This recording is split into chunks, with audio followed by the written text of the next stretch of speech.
Right now at 10, the interest will start adding up once more on student loans, what a local expert says you can do to pay off your debt. And the weekend is going to be comfortable temperature-wise, but will the air quality be improving? We're going to track out the future smoke in just a few minutes. Plus, Columbia County residents push back how they're fighting to stop a state-approved wind project. It's all coming up on News 3 Now at 10. Good evening, and thanks for joining us. I'm Maddie Heimsch. And I'm Eric Franke. Sarah Carlson is off tonight. Millions of student loan borrowers will now see their interest accrue once again. It comes after more than a year-long pause on the SAVE plan, created by the Department of Education. A Saving on a Valuable Education, or SAVE plan, was launched by the Biden administration in summer of 2023. Then in the summer of 24, court arguments paused repayments for the nearly 8 million Americans enrolled in the plan. All borrowers were then moved into forbearance. That means no loan payments and no accruing interest. That is until today. The Department of Education now resuming interest on those loans. So I sat down with an expert to find out what borrowers should do.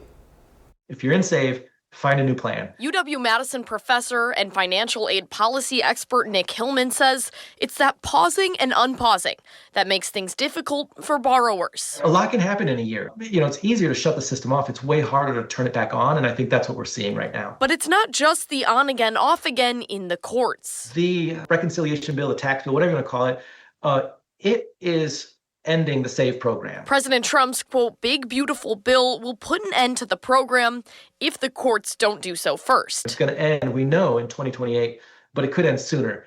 And if you're a borrower trying to plan for your future, that's a big question mark. So what does it all mean for you? Well, for today, you're still in forbearance, so you should not have a payment that is due. However, you might open up your payment statement and you might see that instead of having zero interest accrued next month, you'll see a number that is higher than zero. But in the long term, Hillman recommends talking with your loan servicer about what steps you should take. There's just a lot of surprise, I think, around the corner here.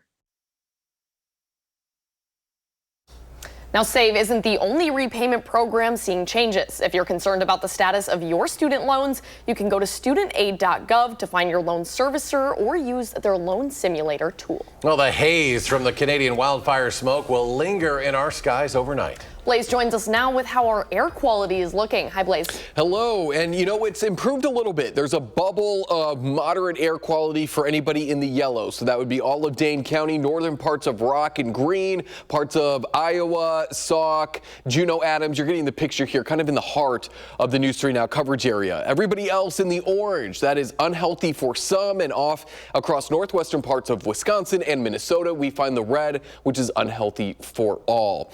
The reason why our air quality is improved a little bit is because we've been sitting underneath less smoke for the last couple of hours. But more of that thicker smoke is moving back in out of parts of Michigan, traveling over Lake Michigan, brought in by northeasterly winds. So this is going to fill back in as we go further overnight into your Saturday, which is why that air quality alert has been extended through at least noon on Saturday. And I really would not be surprised if it's extended even further into Sunday. Based on the fact, and we'll take a look at it here in the full forecast, based on the fact that smoke from not only Canada, but also wildfires out near the Grand Canyon area, it's all going to continue to stick overhead as we go throughout the weekend.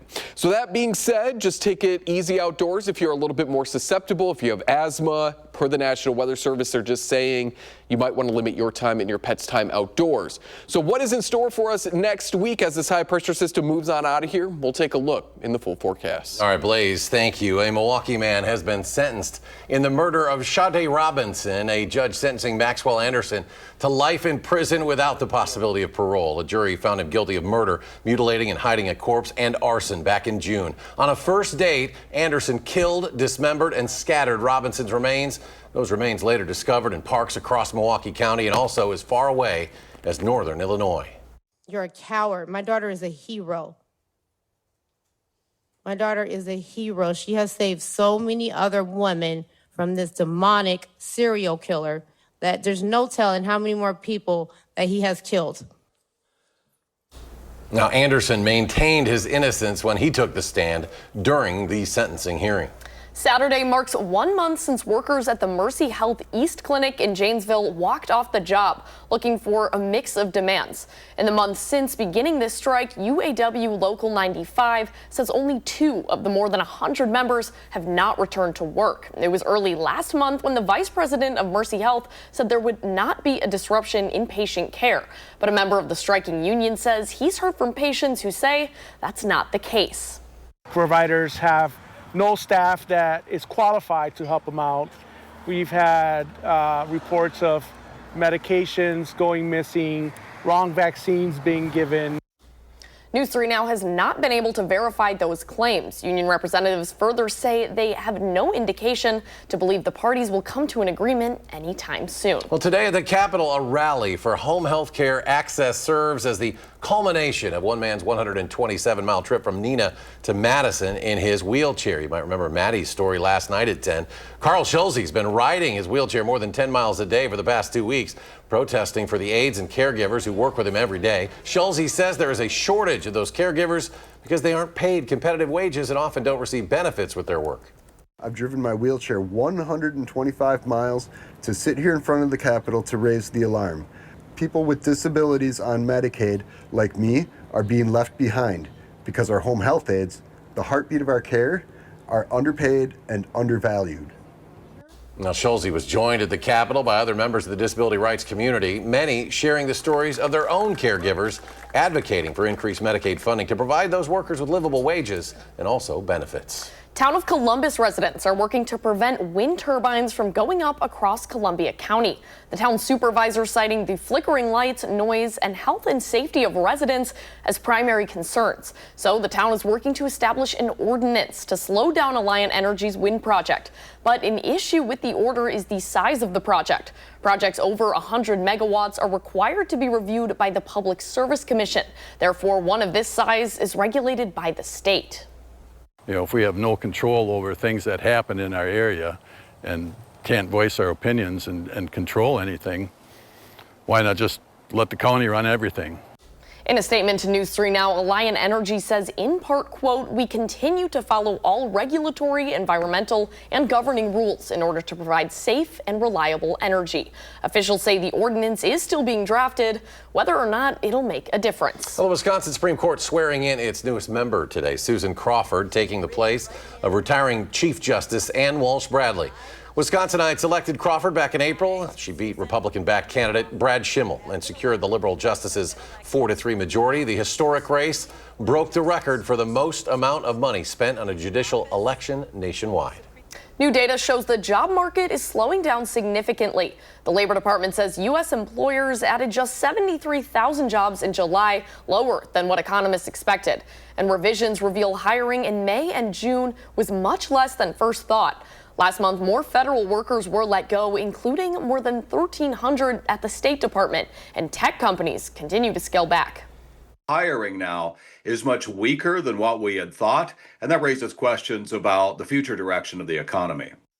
Following today's jobs report, President Trump fired the commissioner of the Bureau of Labor Statistics, accusing her of manipulating the report for political purposes. A Wisconsin community came together to help one of its own, who is also an Olympic athlete. Ben Askren, a former UFC star and Olympian, recently had a double lung transplant and is now back in the hospital due to an infection. The fundraiser was initially meant to expose more people to wrestling, but after his surgery, Ben's friends turned it into a fundraiser for him. He even raised the bar again, donating what his friends say was the unthinkable.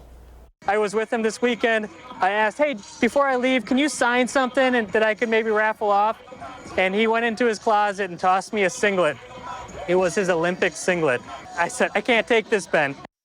But his friends say Ben convinced them to take the singlet and auction it off for his medical expenses. Ben's friends say they want his focus to be on fighting the infection, not on his medical bills. Well, it is day 9 of Packers training camp. The team preparing for a very special event this weekend. Our senior Packers writer Jason Wilde is at Lambeau Field ahead of the Green and Gold's family night tomorrow.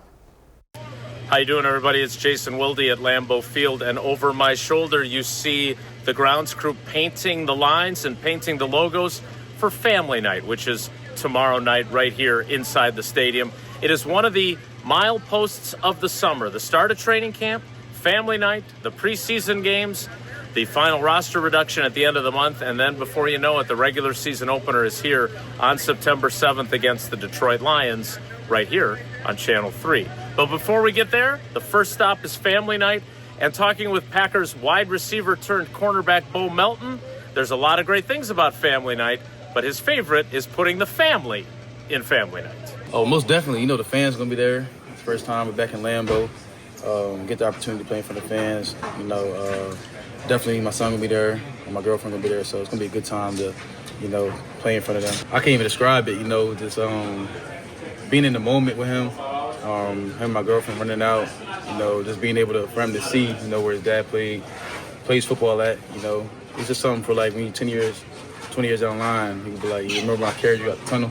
Stuff like that. And he's playing football, or he's playing whatever sport he wants to play. You know, it's something that, you know, you can cherish for sure.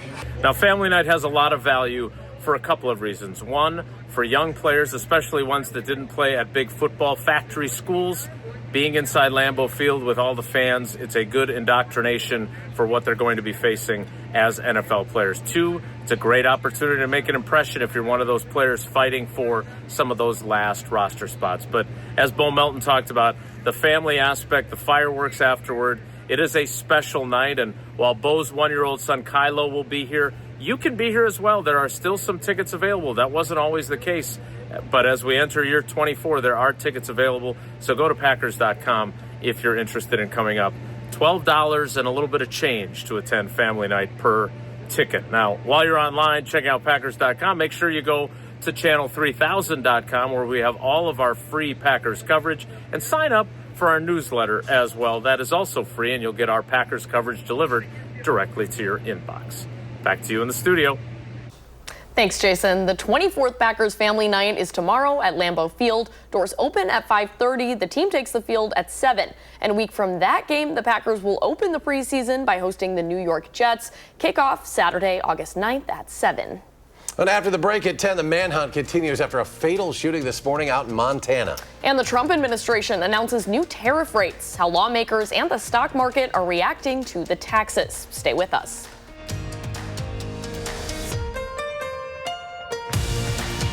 You're watching News 3 Now at 10. Law enforcement in Anaconda, Montana are confirming 4 people are dead after a shooting at a bar this morning. Officials say the suspect, 45-year-old Michael Brown, fled the scene.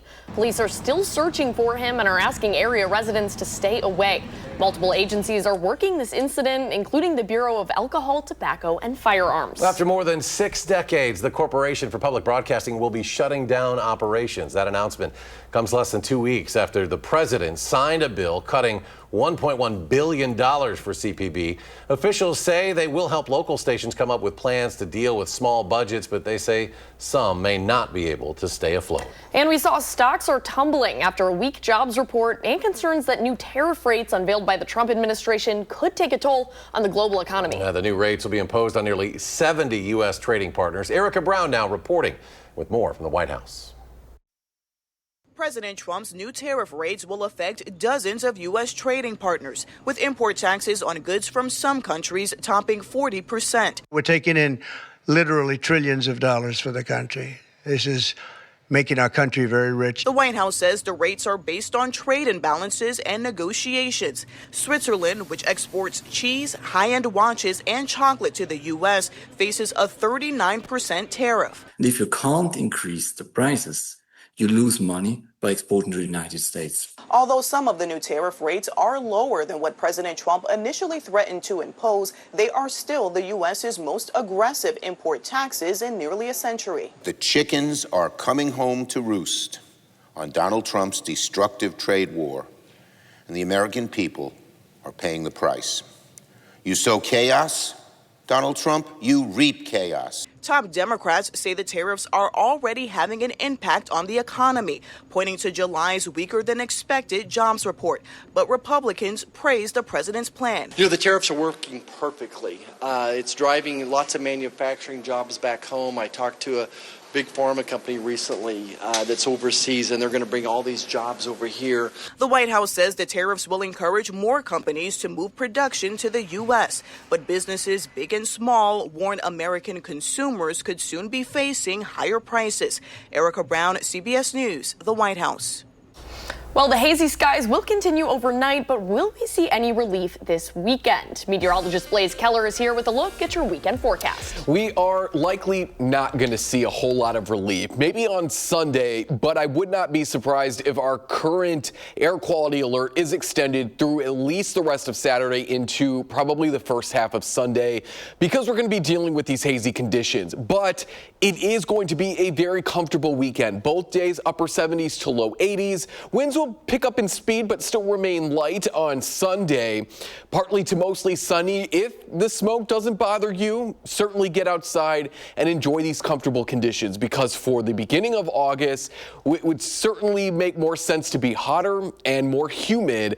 But we have been fortunate with this high pressure system that we got cooler and drier air, and unfortunately brought down some of that Canadian wildfire smoke as well. So as we look ahead to Saturday's air quality forecast, unhealthy for some in the orange across a lot of southern Wisconsin. In the red, closer to the Mississippi River, into those valleys, in the Mississippi River Valley, the Wisconsin River Valley, into parts of Grant, Crawford, as well as Richland counties. I wouldn't even be surprised out in Iowa, as well as Lafayette counties and some of those valleys, that some of that smoke gets trapped. And that's the reason why we're likely going to see unhealthy for everybody, because especially on these light wind days, nothing's getting in those valleys to move around that smoke. It essentially is just going to be staying there. So out west, it's likely going to be unhealthy for all as we go into Saturday afternoon, upper 70s to low 80s. Again, mostly to partly sunny.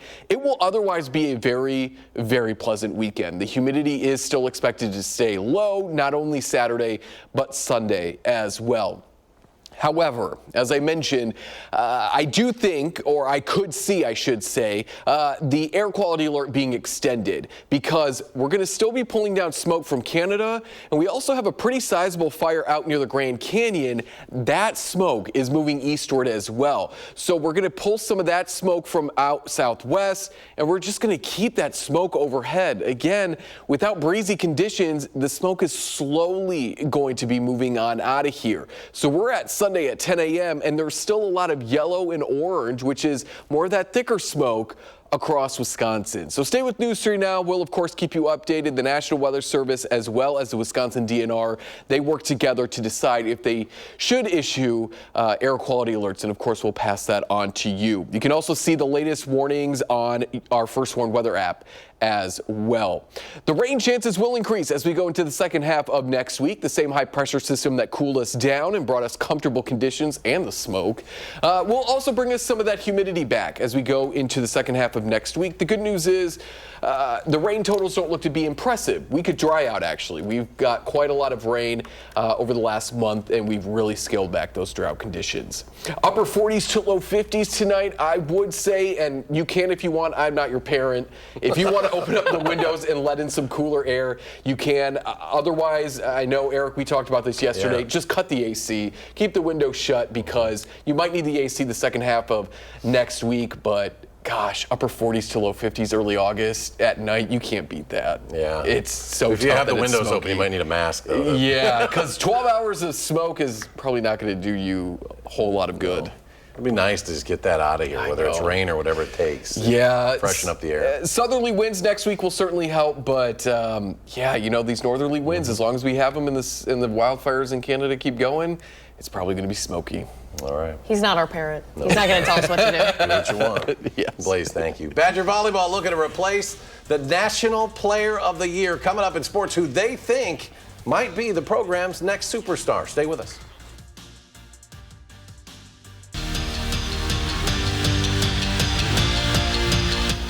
Badger football team has faltered a bit over the last 2 years, something the players say is a result of taking the Motion W for granted. If Luke Fickell's first 2 years taught this team anything, it's that everything is earned the Wisconsin way.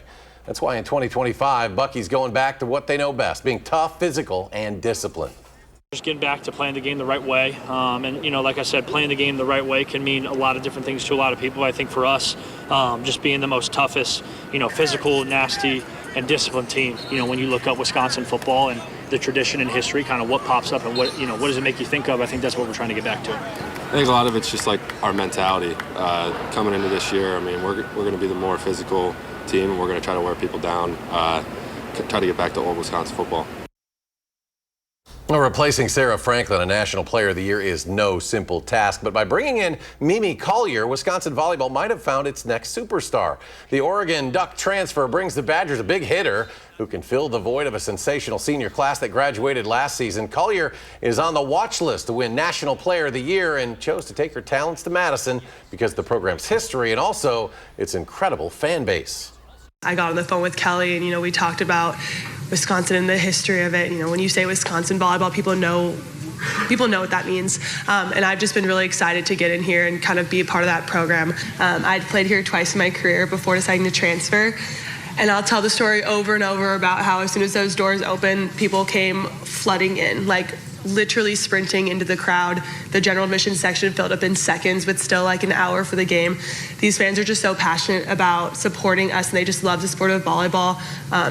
And so, again, like she said, supporting us as female student athletes, and it's so incredible, and it's like nowhere else. And the Brewers with an offensive fireworks show tonight in their series opener in D.C. against the Nationals. 16 runs on 25 hits. And the Brewers look to continue their win streak tomorrow. Brandon Woodruff takes the hill for Milwaukee with a 3:05 first pitch at Nationals Park. We'll be right back. And finally tonight, a new species of stick insect has been discovered in a remote northern Australian rainforest. Scientists believe the bug named Acrophila alta is the heaviest ever recorded in the country, weighing in at nearly 1 pound and measuring more than 15 inches in length. That's going to haunt your nightmares, Maddie. 2 specimens have been added to the Queensland Museum's collection to aid future research, according to phys.org. That's phys.org if you want to check it out. The world's longest insect was a stick insect found in China in 2014. They said it was more than 24 inches long, and they say it weighed 5 pounds. A 5-pound bug. That's nasty.